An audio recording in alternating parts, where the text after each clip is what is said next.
All right, been trying to do a video every Sunday just to do something new. Here today to talk about some coats. If you notice a band-aid on my finger, I just tried this bad boy out and made a bunch of chisels. Got them shaving sharp on my first try. Really nice machine, Tormek T8. And one of the chisels got me as I was like honing and just got a little careless, so stay sharp out there. Today's video is going to be about a couple work coats. I've made the transition from a classic Carhart to a Filson for a couple reasons, which I'll talk about. And anyway, this Carhart is going to go up on eBay because I hear there's people that like old Carhart, so we'll give it a shot. But anyway, this is Old Faithful, if you will. I bought this coat. I didn't buy it. My parents gave it to me for Christmas. I want to say sometime around 1999. So I don't know if it's a Detroit jacket or not, but because I thought they had the blanket lining, but this one has a quilted, like Thinsulate type lining. I never had any real problems with it. I would wear this in pretty much any conditions, except for the coldest days, which here in New York, you know, if it's below 0, I had like a parka, but anything else, I wore this coat. I added a hood to it, just for some extra protection. And yeah, you know, it's got the corduroy liner, and otherwise it's a classic cotton duck. So when I put it on, you'll see the first reason why I'm selling this coat. You could say it shrunk in the closet a little bit. I mean, maybe if I lost 15 more pounds, I might pull it off, but it's a little tight. So, you know, this is not a referendum on Carhartt whatsoever. I beat this coat within an inch of its life for a good 20 years. Rolling on the ground, working on cars, working outside. I worked at a telephone company for a while, stringing fiber optic on poles and working outside in some pretty bad conditions. And you know, this coat was with me the whole time, and it always served me pretty well. I mean, you can see there's the usual sleeve wear starting to come around, but you know, it was a very functional coat for me. You know, the pockets up here, I didn't use the top pockets much. I use the dump pockets a lot, you know, when you're standing around waiting for something on the job site. But anyway, happy with this coat. I don't really have any beef with it. I liked the, it's got the like knitted sleeve liner, so it keeps a nice tight seal against outside air in the cuffs. Wears like iron. One thing I did, and I saw this on Carl Morawski's channel, is I dry waxed this. And you know, it's got a little of that kind of wax patina, a little bit of kind of stacking effect, and you know, touch stiffer. I'll take it off and see if any of it is really, yeah, you can kind of see it here on this pocket. It's like, you know, although I wouldn't go so far as to call it, you can see some more of that here, I wouldn't call it waterproof, but it was water resistant when I first waxed it, and I used to wear this snow blowing. So overall, great coat. It just doesn't fit me anymore. And you know, maybe someone who's really into that like beat up vintage coat look can enjoy it. So, oh, one new thing I got. I don't know if this matters, but I can weigh coats and stuff now, so I figured it would, you know, just be interesting when doing comparisons. I mean, obviously this has a hood, so Carhartt with hood and waxed weighs 4.6 pounds. So not a light coat by any stretch. I don't know how much wax is in there, but that's the weight of a Carhartt with a hood that was waxed. This is the coat I replaced it with. It is a Filson, and this is called the tin cloth packer coat.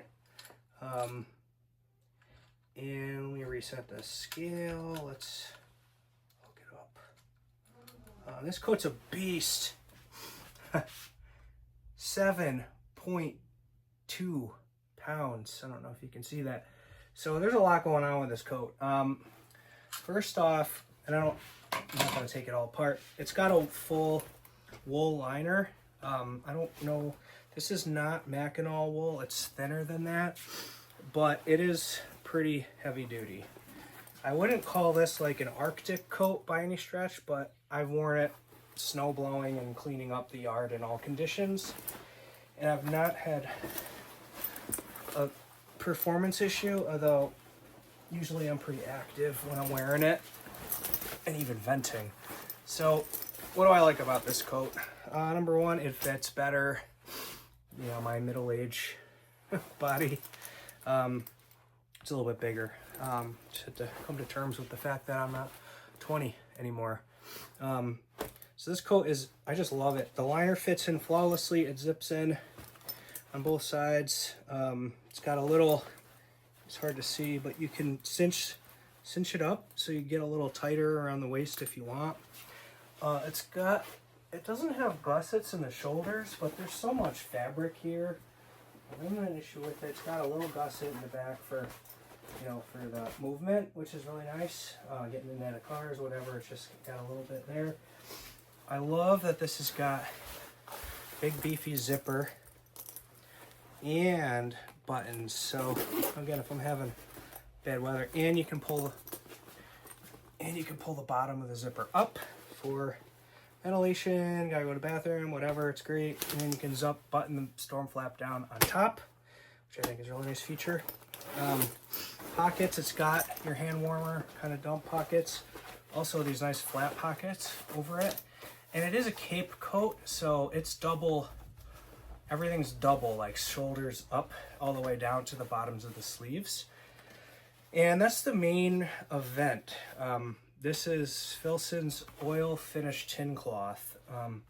The lighting down here is a little, I would say it lies. This coat is more of the beige color.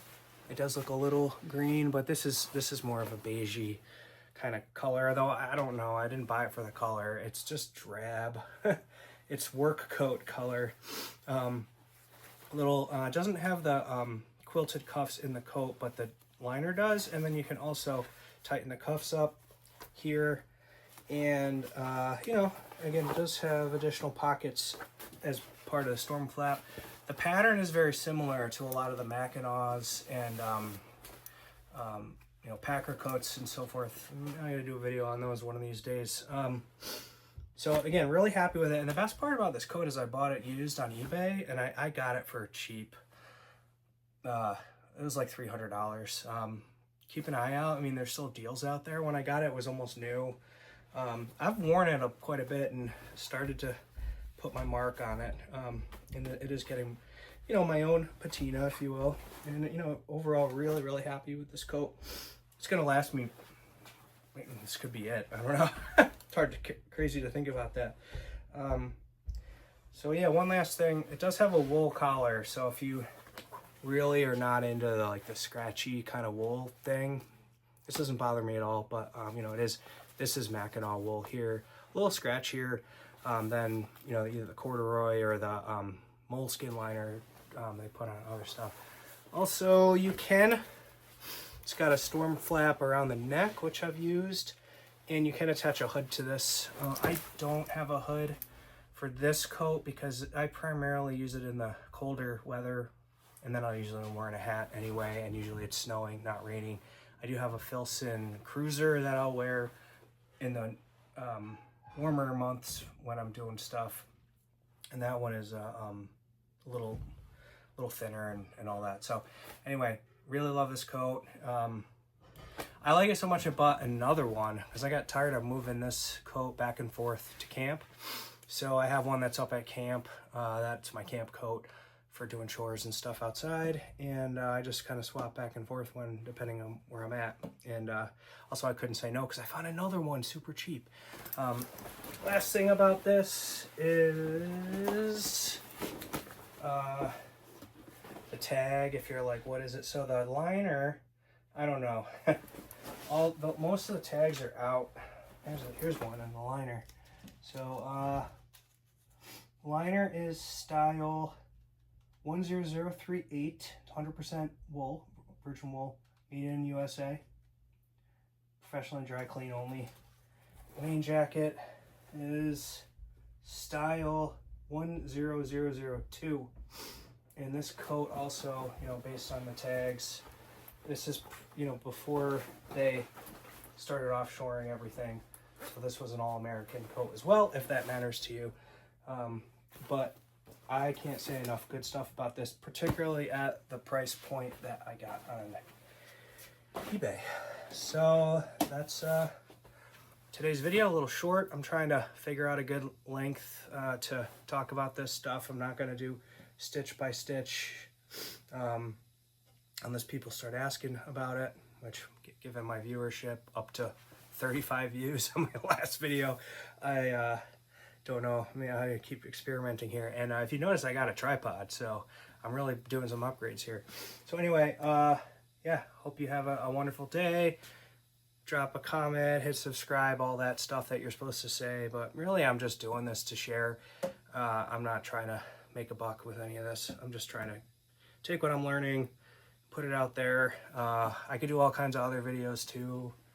Sharpening from a noob perspective, how to restore a hand plane. You know, there's so much good stuff out there, but I'm trying to take it from a no nonsense, this is how it works for me. I'm just a, you know, average middle-aged guy trying to figure stuff out and do a little bit more and keep learning. And my learning journey keeps bringing me into new and interesting things. So, you know, I can always talk about that, but I would appreciate any direction, and I'll see what I can do. So anyway, yeah, thanks for watching. Have a great day. Bye.